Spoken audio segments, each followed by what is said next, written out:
Bismillahirrahmanirrahim. Assalamualaikum warahmatullahi wabarakatuh.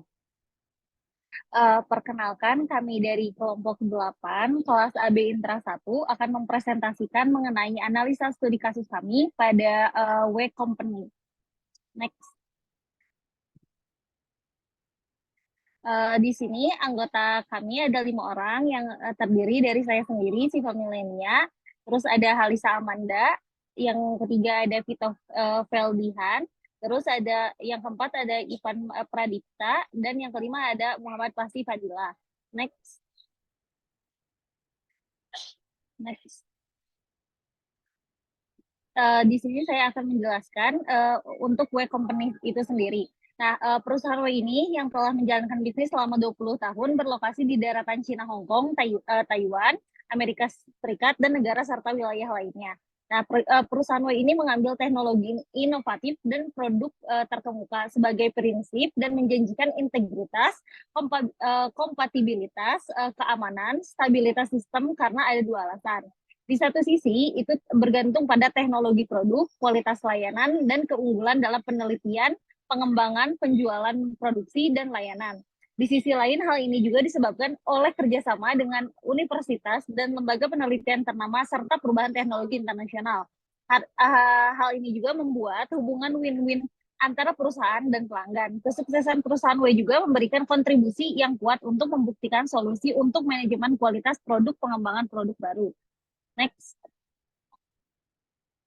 Di sini kami akan analisis menggunakan analisis DMake. Yang pertama saya akan menjelaskan mengenai define-nya.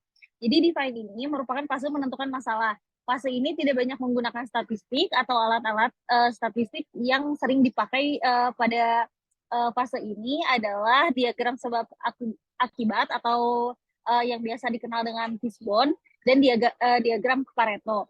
Nah, kedua alat statistik tersebut digunakan untuk melakukan identifikasi masalah dan menentukan prioritas permasalahan. Next. Untuk proses define pada analisis pada perusahaan W ini, di sini saya menjelaskan dulu untuk tujuan umumnya itu adalah perusahaan W itu mengembangkan tujuan umum kualitas dari 4 aspek diantaranya. Yang pertama itu ada tingkat kecacatan produk yang dicantumkan melalui desain utama adalah 0. Lalu skor total sistem untuk pemeriksaan harus lebih dari 90%. Terus untuk tingkat kegagalan produk situs kurang dari 10%, kepuasan pelanggan lebih besar atau sama dengan 93%. Next. Nah, di sini ada 20 identifikasi masalah kualitas yang akan dijelaskan pada proses measure. Next lagi. Next lagi. Next lagi. Nah, di sini bisa kita lihat, di sini ada fishbone diagram yang terdiri dari 20 identifikasi masalah yang nanti akan dijelaskan di proses measure.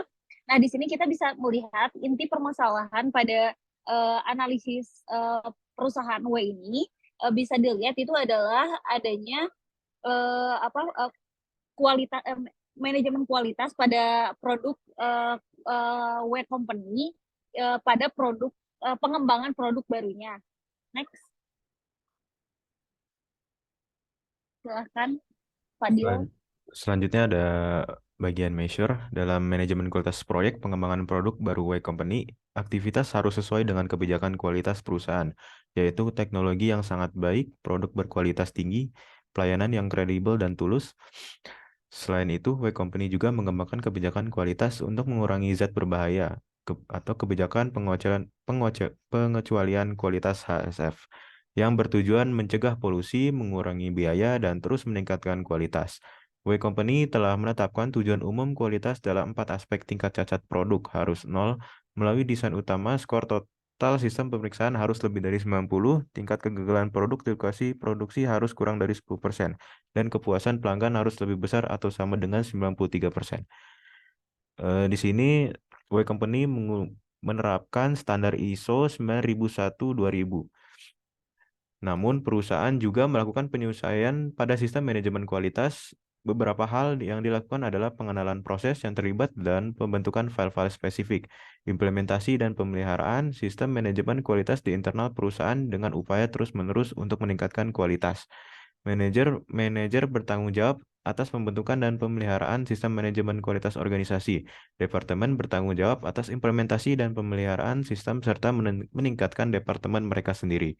Company menyediakan, memanfaatkan, dan mengelola sumber daya yang diperlukan untuk aktivitas kualitas selama proses pengembangan produk baru, serta memastikan transfer informasi yang efektif melalui berbagai pertemuan internal. Selain itu, perusahaan juga memonitor kepuasan pelanggan melalui audit mutu internal dan mengembangkan proses yang sesuai untuk mengontrol proses outsourcing.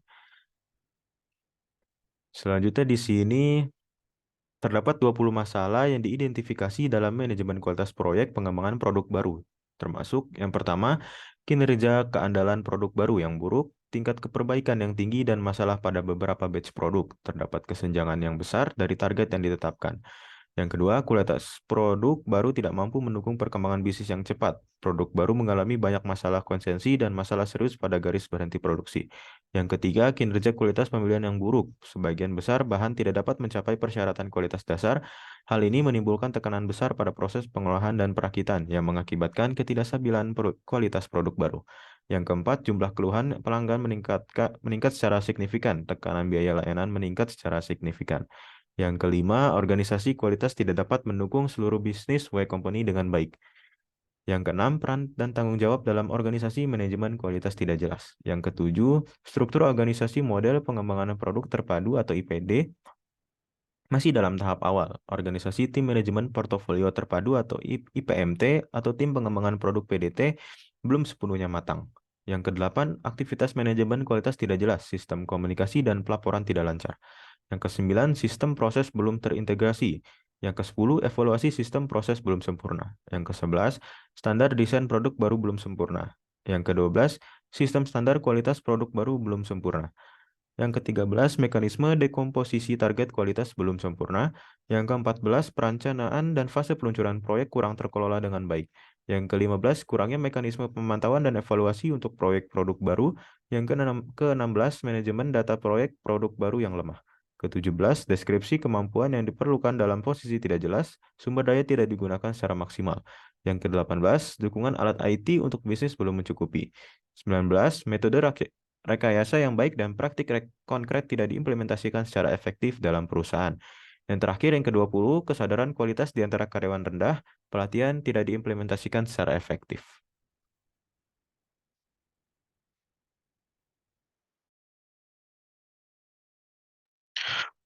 Ya, untuk selanjutnya di bagian analyze, berdasarkan diagram sebab akibat dari permasalahan yang ada dalam manajemen mutu baru perusahaan Y Company, proyek pengaman produk, kami mengungkapkan 31 penyebab.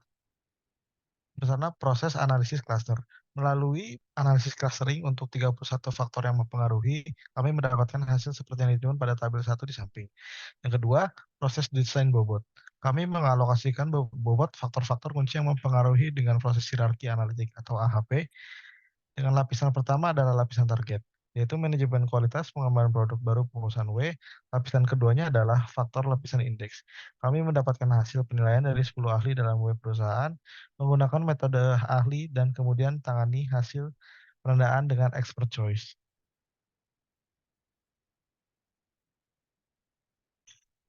Yang bisa di tabel yang bisa kalian lihat di sini ada 3 tabel. Yang pertama adalah hasil dari cluster analysis yang terdiri dari pertama kualitas manajemen sistem dari produk baru development project.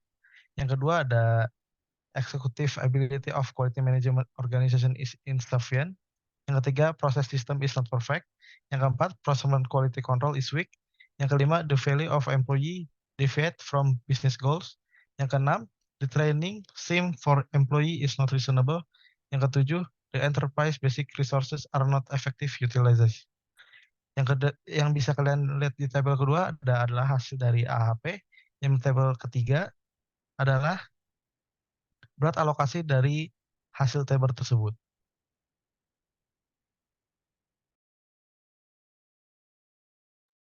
Nah, selanjutnya itu ada improve. Yang pertama itu mengendalikan masalah atau area yang perlu ditingkatkan dalam manajemen mutu proyek pengembangan produk baru dengan melakukan tinjauan literatur, mengumpulkan data, dan melakukan analisis terhadap proses pengembangan produk yang telah dilakukan. Yang kedua itu menetapkan tujuan penelitian, misalnya meningkatkan efisiensi proses pengembangan produk, mengurangi cacat produk, dan meningkatkan kepuasan pelanggan. Nah, yang ketiga itu ada melakukan peninjauan terhadap praktik terbaik dalam manajemen mutu proyek pengembangan produk baru. Pelajari bagaimana perusahaan lain atau industri sejenis mengelola mutu dalam pengembangan produk baru mereka. Nah, selanjutnya itu di nomor 4 ada mengumpulkan data dan informasi terkait dengan proses pengembangan produk. Identifikasi metrik kinerja yang relevan seperti tingkat keberhasilan pengembangan produk, waktu siklus pengembangan, tingkat kepuasan pelanggan, atau jumlah cacat produk.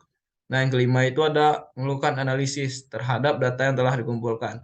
Gunakan metode analisis yang sesuai seperti analisis statistik atau analisis root cause untuk mengidentifikasi penyebab masalah dan menemukan peluang peningkatan. Nah, yang keenam itu ada implementasikan rekomendasi perbaikan. Setelah mengembangkan rekomendasi, terapkan perubahan yang diperlukan dalam proses pengembangan produk baru. Nah, yang terakhir itu ada evaluasi hasil dan terus memperbaiki. Lakukan evaluasi terhadap perubahan yang telah dilakukan dan evaluasi kinerja mutu secara berkala. Identifikasi apakah rekomendasi yang telah diimplementasikan berhasil meningkatkan manajemen mutu proyek pengembangan produk baru. Kemudian dalam bagian kontrol, perusahaan W menggunakan 3 cara untuk dapat mengontrol produk barunya, yaitu yang pertama, melakukan perbandingan produk baru tingkat cacat, di mana pada perbandingan ini perusahaan W menggunakan sistem MSA untuk dapat memperoleh data kecacatan produk baru. Berdasarkan tabel yang berada di PowerPoint, terdapat tidak yang memiliki kecacatan, dengan nilai persyaratan cacat tertinggi ditemukan dengan 5 produk, serta tingkat penghapusan cacat sesungguhnya 100%, dengan persyaratan tingkat penghapusan cacat fase terendah 100%. Dan nilai tertinggi memiliki 38 produk kecacatan, dengan nilai persyaratan cacat tertinggi ditemukan dengan 60 produk, serta tingkat penghapusan cacat sesungguhnya 57,58%, dengan persyaratan tingkat penghapusan cacat fase terendah yaitu 40%. Maka dapat disimpulkan bahwa cacat produk baru lebih rendah dari nilai target yang ditentukan, serta tingkat penghapusan cacat lebih tinggi dari persyaratan terendah. Next. Kemudian yang kedua itu adalah perbandingan tingkat kegagalan produk baru. Setelah melakukan skema peningkatan manajemen kualitas pengembangan produk baru, terdapat perubahan yang sangat terlihat dalam jumlah tingkat kegagalan produk yang sangat turun dengan signifikan. Dapat dilihat pada tabel berikut bahwa pada bulan pertama terdapat 18 produk dengan tingkat 2,75% kegagalan sebelumnya. Adanya perubahan setelah menggunakan perbaikan menjadi 3 produk dengan tingkat 0,39%. Kemudian yang ketiga itu adalah perbandingan keluhan pelanggan. Berdasarkan grafik pada PowerPoint dapat disimpulkan bahwa setiap menggunakan perbaikan, maka jumlah penanganan keluhan pelanggan semakin menurun setiap tahunnya. Dengan skema perbaikan dapat memberikan efek yang membantu dan meningkatkan kualitas produk serta kepuasan pelanggan. Mungkin segitu aja presentasi dari kelompok 8, kurang lebihnya mohon maaf. Wassalamualaikum warahmatullahi wabarakatuh.